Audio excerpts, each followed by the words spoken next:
Hello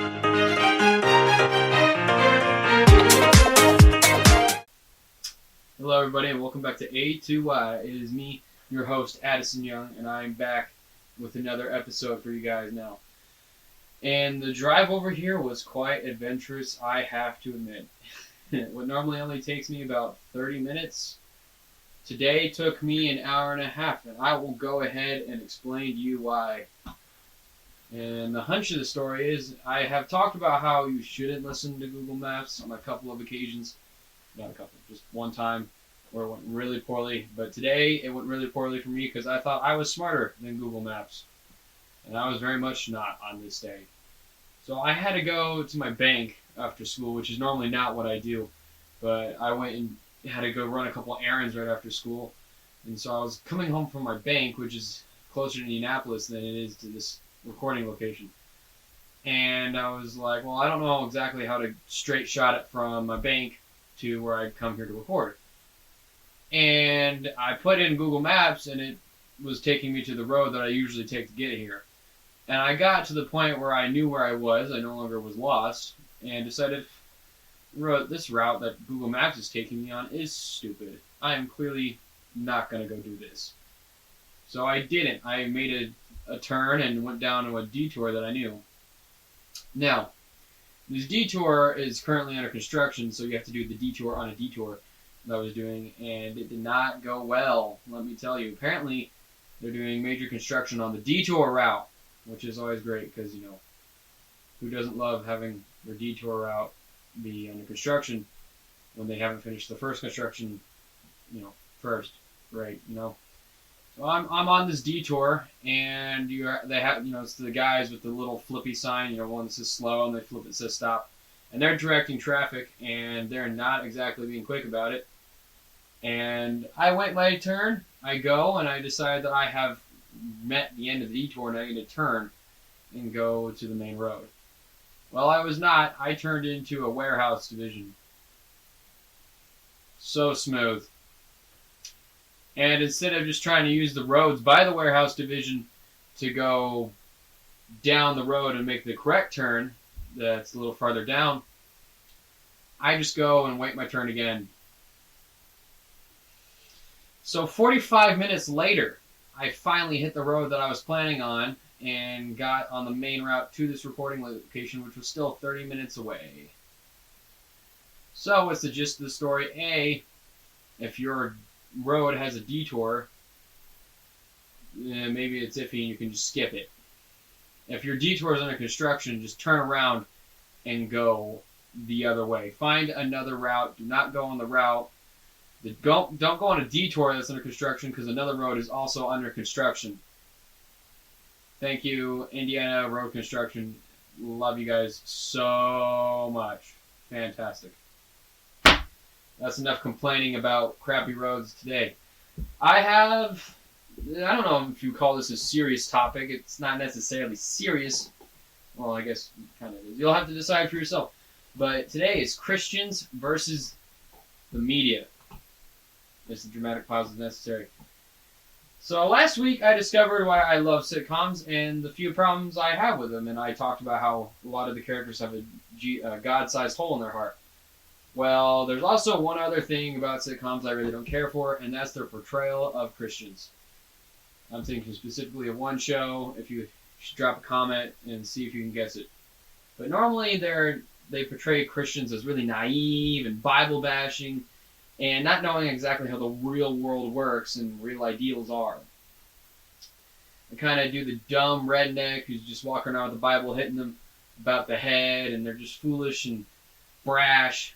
But I have to admit that regular Christians don't like those people too. We're not a huge fan of the people walking around with the Bible hitting people in the head. Sorry to break it to people who are atheists. We don't like those people either. In fact, they're the minority of Christians. They are so by far not the majority. But if you would just watch television, you think that was the majority of Christians. I'm here to tell you it's not. Very much so. And I'm going to point out how we're not by pointing out what this great organization, Renewal, does. We do all kinds of great things. And what some of my favorites are the schools we run. we run a bunch of schools in which we give people in poorer countries an education, and while we're giving them education, we also give them at least one full meal to make sure that these kids can have one full meal a day. In a lot of these areas, sometimes they don't get access to that. And we don't just, it's not just all Bible classes at these schools. We teach these kids from like K through 12, and a couple of them, I know the majority are K through 8, but we do have a couple K through 12s, and we teach them real schooling, and they leave better educated than some of the other schools around. We also have a variety of other different ways in which we do outreaches. We have a couple programs where we go into villages and towns and build wells. We've done that in Africa and India. We have programs where we teach women how to sew so that they have a trade to go back out and leave their little towns and villages. There's a missionary who I know very well he has a very different approach.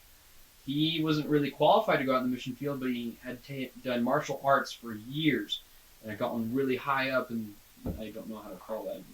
He got really high up in the field of martial arts, and so he goes to the poorer towns of Brazil and goes into these poor areas and teaches people martial arts so they can go out into their communities and protect those they care about and protect themselves. And while we do these things, while we go out and build wells, construct churches, construct schools, feed the children, and apparently teach people how to defend themselves, we also do teach them about Scripture, and we teach them about Jesus and how to follow him and how to do his teachings. And this is how we follow the Bible and do what we believe we've been taught to do. We're going out and evangelizing people and not just taking Bibles and hitting them about the head. We're going out and we're going with love, and we're caring for these people and giving them access to things they greatly need. And that's what real Christians do. We're not just walking around beating people about the head with Bibles. We're not naive, and we do know how the world works. We've traveled, and we've seen the areas where people really need Jesus, which is, frankly, the United States really need Jesus, but the other countries need him too, and everyone needs him.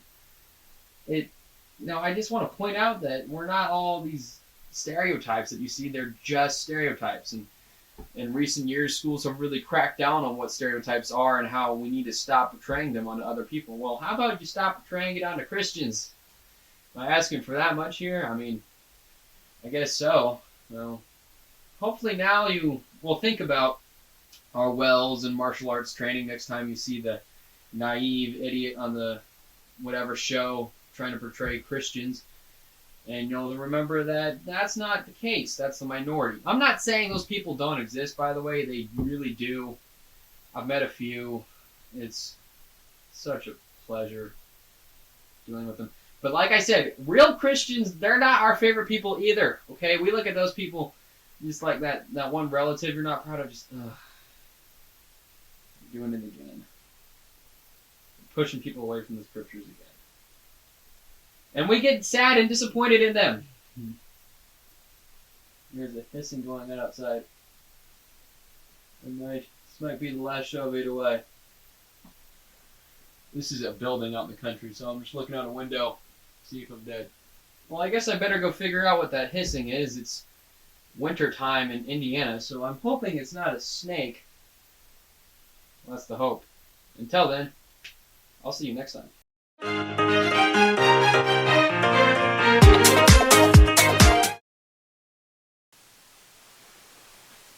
You're still here?